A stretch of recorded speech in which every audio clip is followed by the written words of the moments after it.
What are you doing, Aloy? This path leads to the cut. The Banuk have nothing to offer besides useless mysticism. The Eclipse won't stand idle while you waste time playing in the snow. Return to your task. Surprised you're still checking up on me. I thought you had moved on. Forgive me for still being concerned with the fate of the world. I was thinking, Rost used to tell me stories about the Banuk and their shamans, and how they thread blue cables through their skin. Kind of like someone else we know, huh? So maybe the real reason you want me to stay clear of the Banuk is to stay clear of your past. It's not the past that concerns me, Aloy. It's the future, or possible lack thereof. Which is why you should stop prattling and get back to what matters. But as usual, you'll do as you wish. Touchy.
This one's a new predator.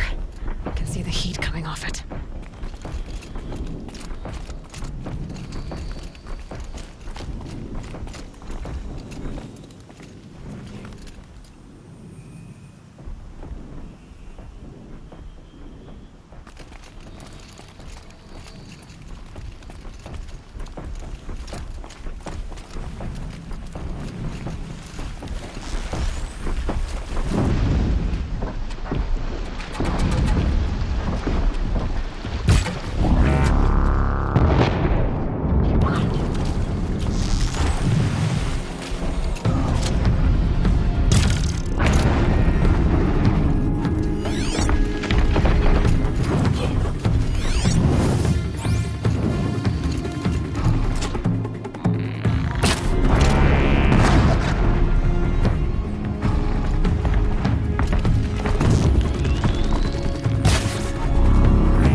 Scrabbling a bit.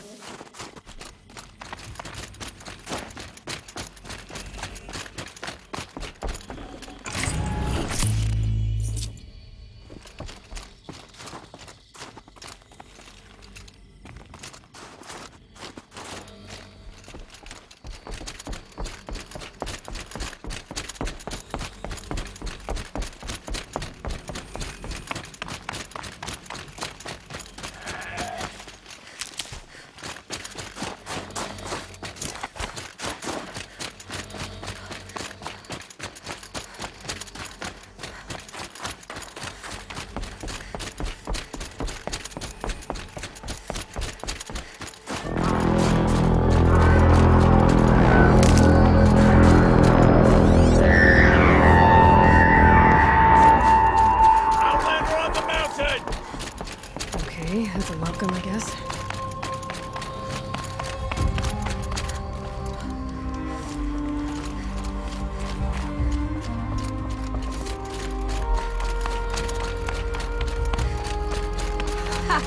You sure you'll be warm enough up here, Nora? I've worked up a sweat from the climb.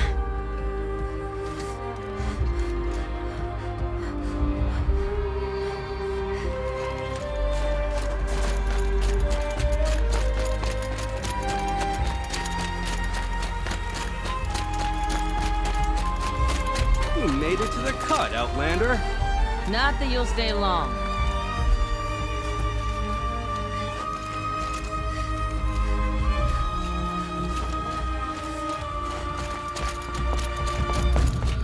Smoke rising from the mountain. And the village, too. What's it for?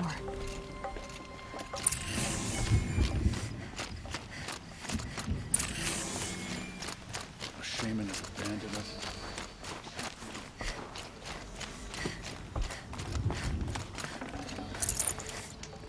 Who knows better how to lead than Arata? We must put our faith in him.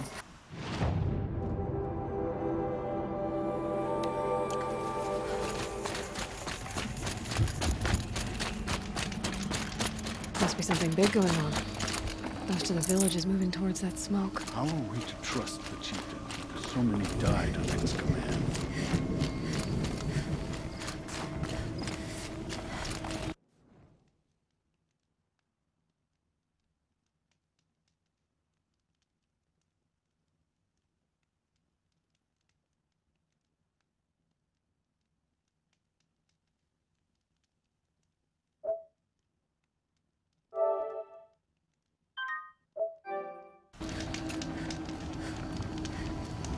It's rare.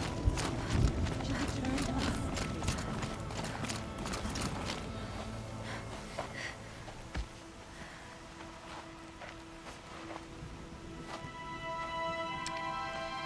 Get ready for a rare sight, Nora. Bergrind, purveyor of necessities. Most of the time, the Banuk burn their dead. But not today.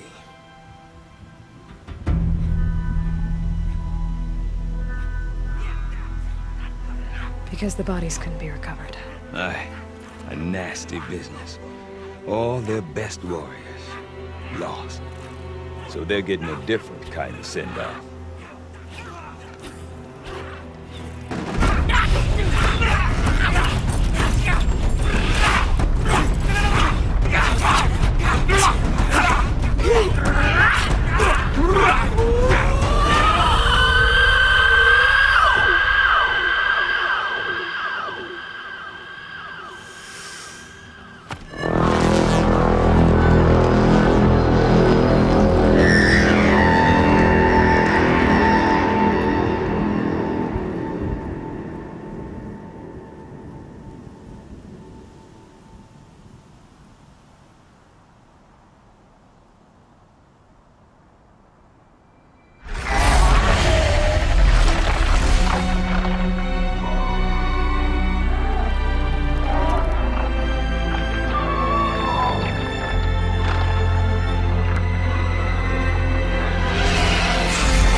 Grasp your grief, my hunters, and kill it!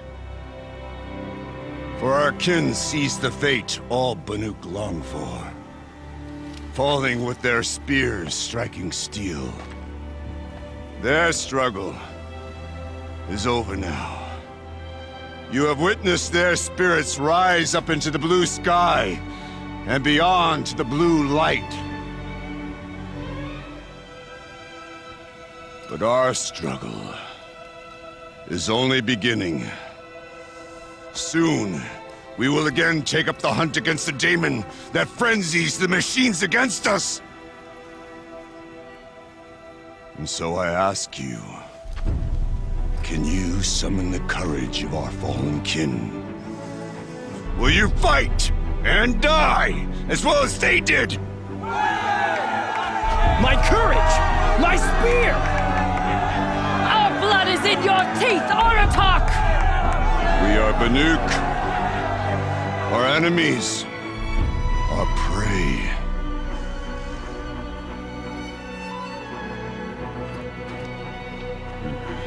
The daemon. That frenzies the machines.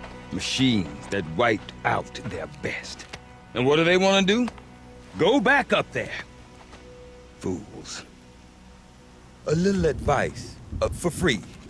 Aloy. Aloy. I've been up here for 2 long winters, and I still can't make sense of the Banuk. Take this ruckus. It started with one of their shamans, Aurea, spouting on about spirits and demons up on Thunder's drum. So they march their Warwick up there, and half of them get slaughtered by machines. When Aurea vanished, I thought the crazy might have gone with her, but no. Here's Big Aratak, gearing them up to do it all over again. And Aurea is the one who spoke about this daemon? That's right. Told Aratak and the others that it lives up on Thunder's drum, and they believed him. But you don't.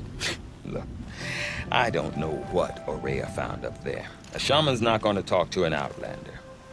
The machines in the cut are getting more vicious, that's a fact. It could be because of the daemon, or it could be because they all got indigestion, for all I know. But Aurea's not around to explain. She took off, and no one knows why. What is it about the Banuk you can't make sense of?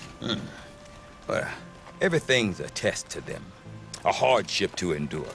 A challenge to survive. Seems like they don't have much of a choice in a place like this. Yeah. A land cold enough to crack teeth, filled with wild animals. You think they'd accept a little reasonably priced aid. Well, believe me, I've tried to convince them. But a Banuk with nothing left to prove might just lie down and die. Is Aratak a renowned warrior around here? He's a Warwick chieftain. His voice carries a lot of respect. Not that you hear much of it. Man talks about as much as a dead fish. But when he and Aurea came to town with their Warwick, it drew more Banuk to this little burg than I'd ever seen. Know what else I saw, Aloy? My own little trade route, stretching all the way back to the claim. Then, he goes and leads them off to their death at the claws of angry machines. So much for my best customers. What are these Warwicks about, Bergrand? Some sort of tribe within the tribe? Not like our clans back home. You don't get born into these things. They hold tryouts. Prove your best at something and you might get a place. Some Warwicks come and go. Some last as long as metal. The whole Banuk territory, Banur, is just a bunch of the biggest, oldest Warwicks. I'm not sure if I'm less confused or more confused. Well, here's the sure thing. Each Warwick has a chieftain and a shaman. They make the decisions. All well and good, except the chieftains are hard-headed, and the shamans have their heads in the clouds.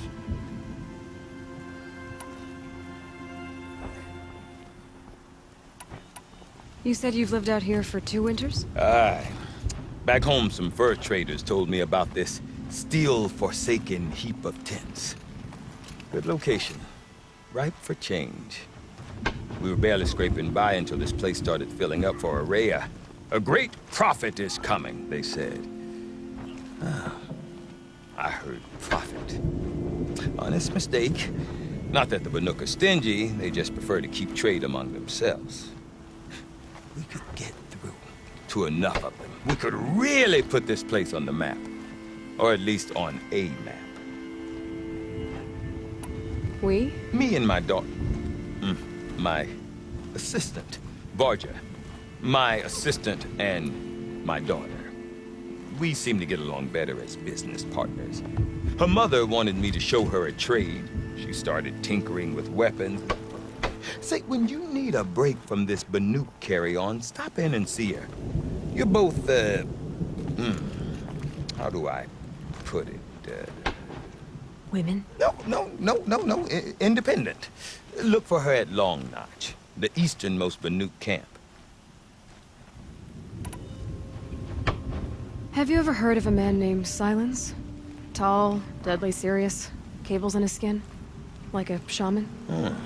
I've heard that name once or twice, but always whispered. Like some boogeyman the Banuk want to forget. I'm not sure what went down, but I got the impression he messed with the Conclave. Or they messed with him. Conclave? All the most important shamans gather in Banur from time to time to keep up with the latest mumbo-jumbo. No idea how they all fit into one tent without those crazy headdresses getting locked up on each other. Araya's been to that shindig, but when I asked her what it's like, she just gave me a dirty look. So if you want to know more, you'll have to find her and make her like you, I guess. Good luck. I want to know more about this Damon. It's crazy talk, Aloy. Or there's something to it. Something connected to how the machines behave. Then you need to find Araya. She was last seen headed for the mountains they call the Ice Rafts. I've heard only the shamans know the trail beyond those frozen peaks. But I do know where you could find her apprentice, Naltuk. He went north of the river, chasing rumors. Rumors? Not the good kind. Sudden attacks in the snow. Strange new structures. Some say a new machine, like no one's seen before. Well, now I'm definitely interested. Thanks for the talk, Bergrand. Don't mention it. I wonder if Aratak can tell me more about Araya or Thunder's Drum. Might be worth a shot. I do not want to hear this talk from you again.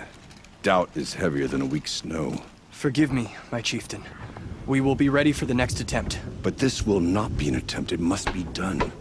Do you understand? My chieftain. Good.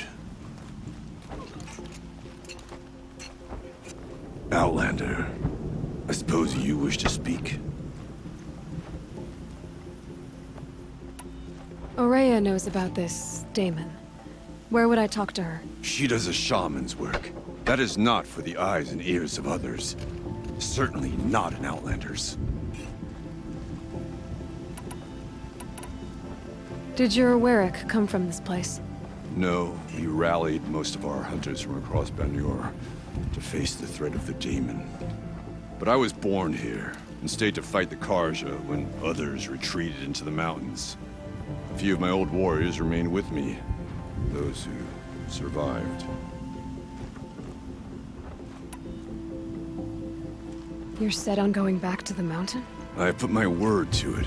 Even with the risks being so great? The risk of what? Death? It would be a worse fate to bow our heads to the challenge and say too much. This Damon you talked about. If you are hardy enough, you can venture out and see the signs yourself. It has changed the machines, made them fiercer, stronger. But what is it? A matter for the shamans to debate. There are other Weraks in Song's Edge too? Yes. The village has its own life for all Banuk who need trade or shelter. After the war ended, it sprang up from what was once a campsite, quick as the bloom between frosts. Perhaps it will last, until the Karja seek war again. Well, I guess that's it then. Good. I prefer deeds to words. Right.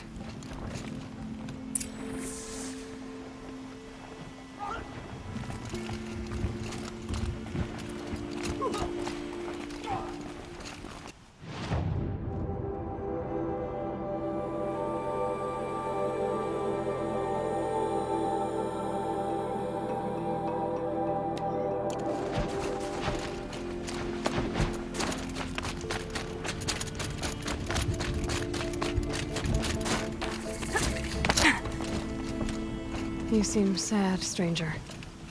I heard you mention a flood. Yes. A sudden deluge, without rain or melt to explain it. I'm Lowlai, the drummer of Deep Din. Or at least I was, until it disappeared under the waters. Deep Din.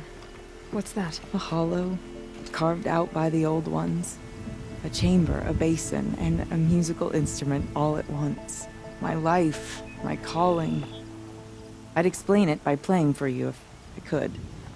But its pipes are deep under the water now. So Deep Din is a place, and a musical instrument? Yes. Pipes that carry a perfect tone beneath a sonorous basin. A wondrous edifice the old ones used to carry music far and wide. During the war, my father played the pipes to rally the Banuk against the Karja. I'm the drummer now, but our battles are few and far between. Mostly I play for the joy of it, or to remember my family. Of course, if the waters don't recede, what's the point of joy? Or remembering? So the waters came fast. One day it was dry. The next, the nearby river had risen and the entire basin was flooded. I don't understand it. There was no rain, not even any clouds, and yet the river rose higher than I'd ever seen it. And there it remains. A flood without rain. That is strange. Where is this place? I'll have a look if I'm in the area. Just northwest of here. Look all you like, but I don't see what good it'll do. The floodwaters aren't going anywhere. How does one ask a river to relent?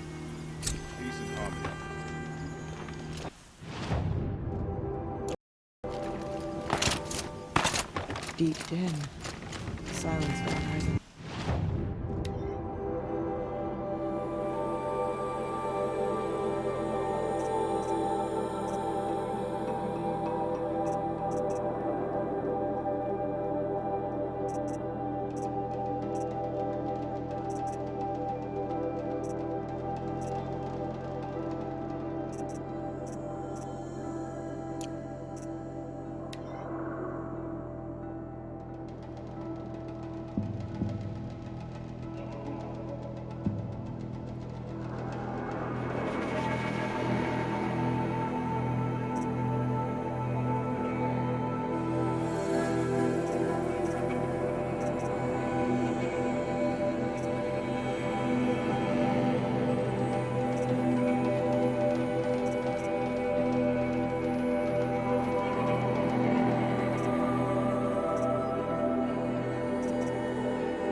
when the old ones were fresh in their graves and our numbers were still small. It was she who led us through the frozen wastes. We also remember the ravenous tribe, who delighted in sucking the marrow from our broken bones. Everywhere Banukai and her Werak fled, the ravenous tribe were never far behind. Seeking a way to defeat them, Banukai went into the wastes and let the wind whip her cheeks. And when the cold brought sleep, she dreamt of light. She saw it behind the world, a great calming sheet of icy blue. And she saw something new. Herds of machines, each filled with the same blue light. When she woke, she knew which star to follow. She walked for many days and nights until she arrived at a temple built from sparkling ice. At the gates of the temple, she was met by the machines from her dream, who bowed to her as she entered. Inside, Banukai discovered the blue light bubbling from a hole in the snowy earth like a spring. "You bid me come," she said. "My people need aid. Will you provide it?" The machines whispered to Banukai. "We go where the light goes, for we are its chosen vessels. There is darkness in your heart. It cannot hold the light for long. Carry it to your people if you must, but the cost will be great." Banukai waded into the pool. The light reared like a nest of snakes and struck Banukai, piercing her skin, filling her up. Banukai did not scream, though she was in agony. Banukai did not collapse, though her limbs shook. She climbed from the pool and carried the light inside her. She marched toward home, and the machines marched behind her. As she walked, the light struggled to push its way out of her, but the machines were there to aid her. She sewed her body shut with their cables, patched herself with their metal, and kept the light within. When she arrived, the forces of the ravenous tribe had surrounded the camp. Although the light had left her with 1,000 wounds, Banukai charged. And because she held the light, the machines followed. The ravenous tribe killed many, but those in camp rushed to join the battle. They gathered pieces of the fallen machines and from them fashioned weapons. And it was with these that Banukai's people repaid the suffering the ravenous tribe had wrought upon them. When quiet descended, Banukai finally fell. The machines bowed their heads, and her Werak wept. The light she'd held within her drifted from her wounds and rose to the sky. And for just a moment, before life left her, Banukai knew the truth of the blue light. And she felt peace. We remember Banukai, the first to crawl from the cave beneath the world, brought the machines to us. When we speak the name I'd of our march over tribe, to Stone Yield and take on those bandits myself. We if their remember. leader didn't have that fiery cannon. and we will not Stay out of forget. our way, Outlander. We have enough worries.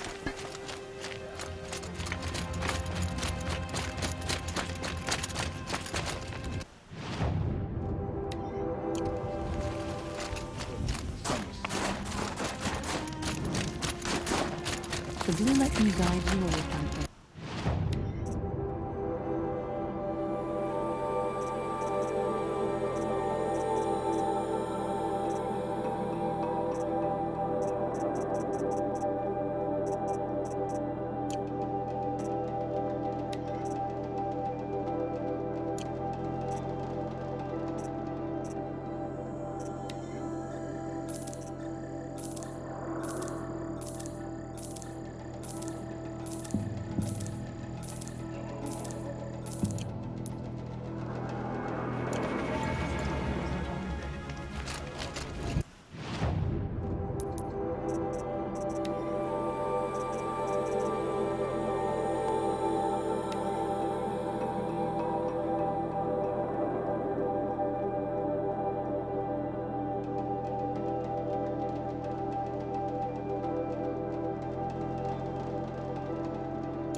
Takuli paints prophecies. Others say memories.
Snow trickles on the skin.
the machines.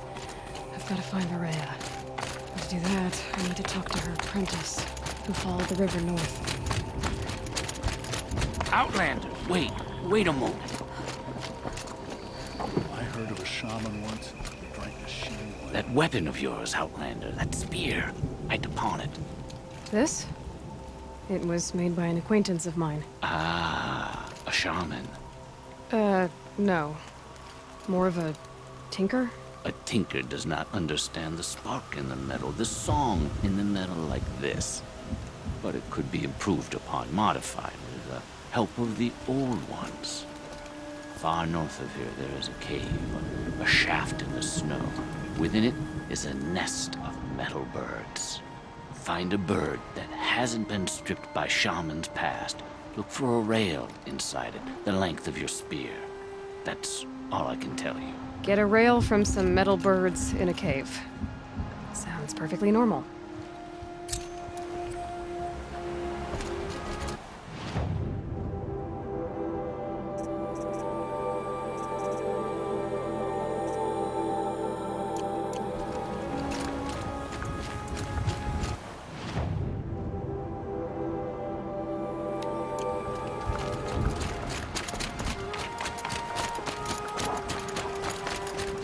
Any news from the hunt? The herd isn't roaming far from the camp. We keep them together this time. Then we wait. But I bet we'll see a stray. All right, I'll keep watching.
Outlanders.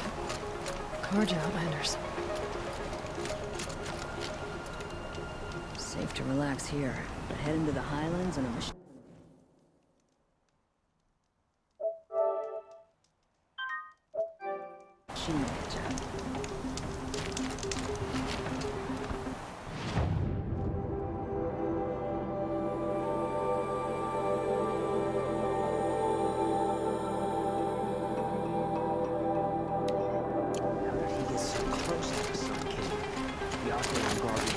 Shadows for him.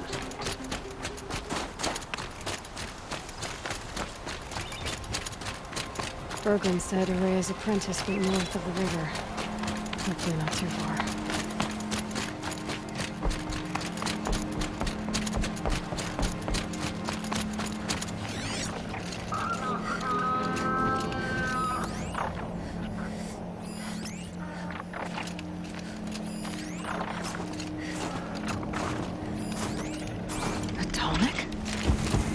What did it take to knock one of those over? I built a lot encased in ice. A long time ago. The scavengers have just gotten started.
I could use my focus to look around.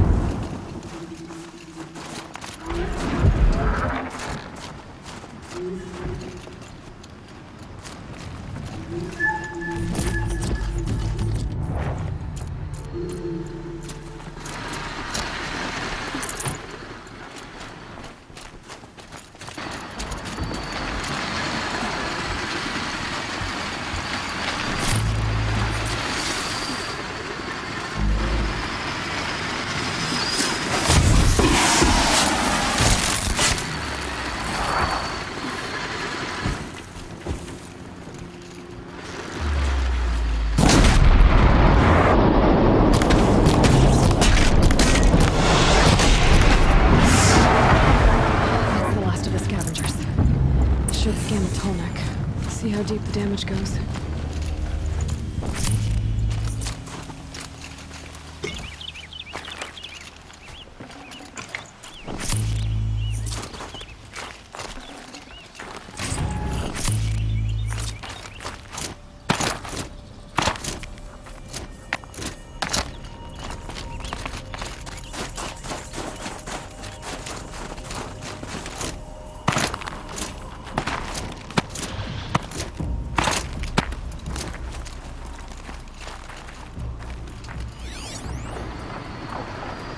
Scavengers ripped out 3 major parts. If I could bring them back, maybe I could even reactivate it. Get at what's inside its head.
You're going down.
sonic part's still in one piece.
their attention.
Maybe I could override it.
Are you Neltuk?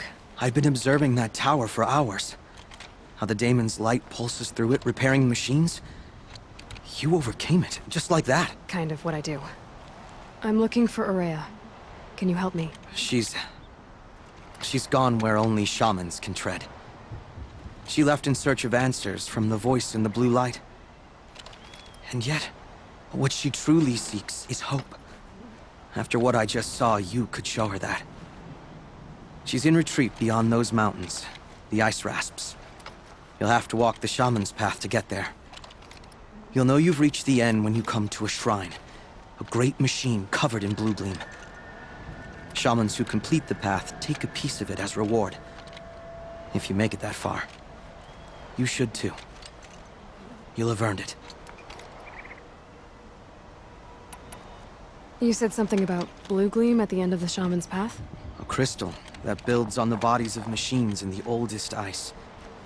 We Banuk believe it's the stuff of the blue light, frozen as it escapes their shells.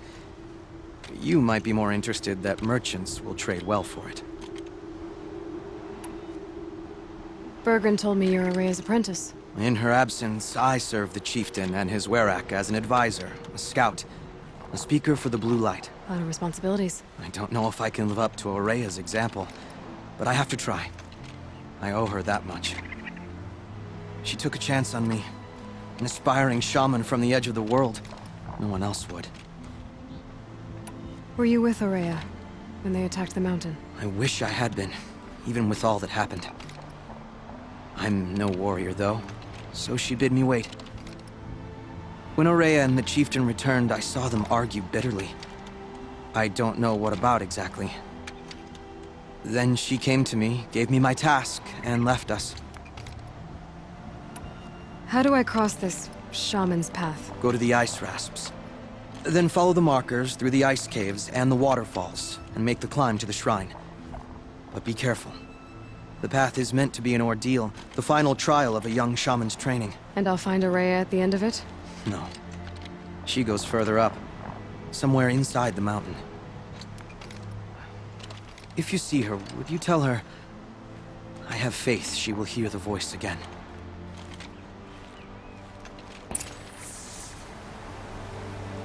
All right, I guess I'm off to the ice rasps to find this shaman's path.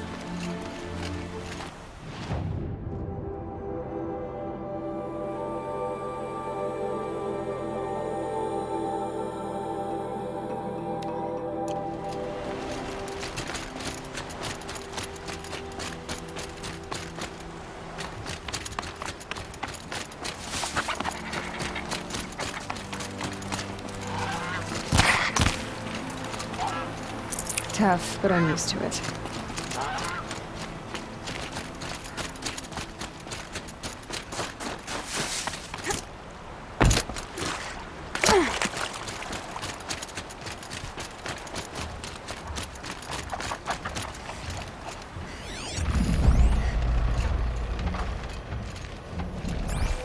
This must be the ruin Laolai was talking about. Deep in. Floated too, like she said. Snap laws. Probably came from somewhere upriver. Follow the river, find its source. Seems simple enough.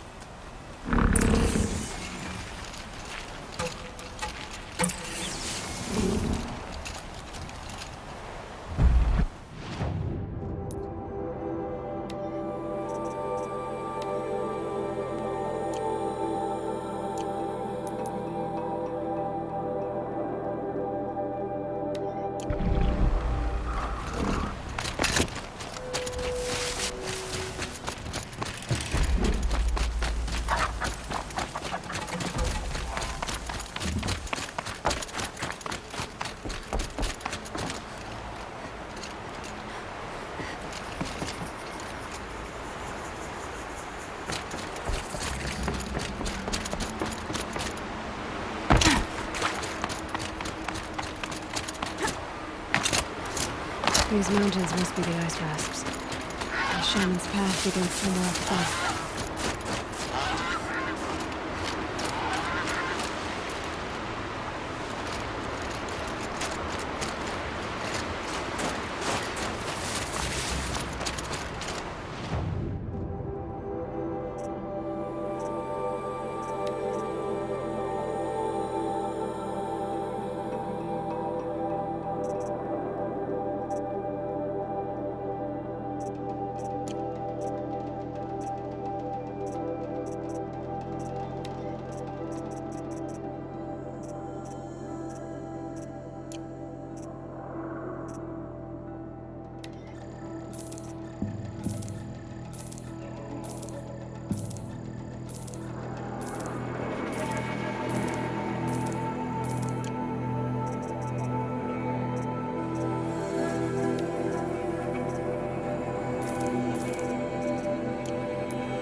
There.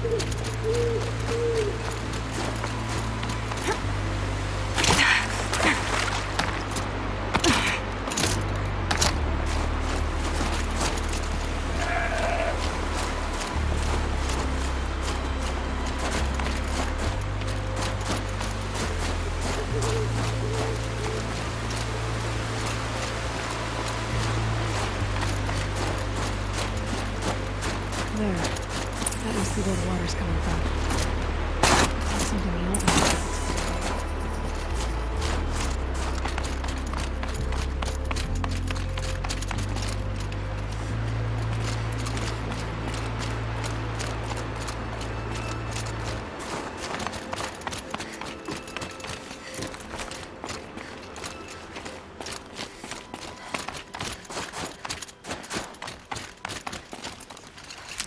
Figure of... Must have been an ancient animal.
Forget what warmth feels like out here.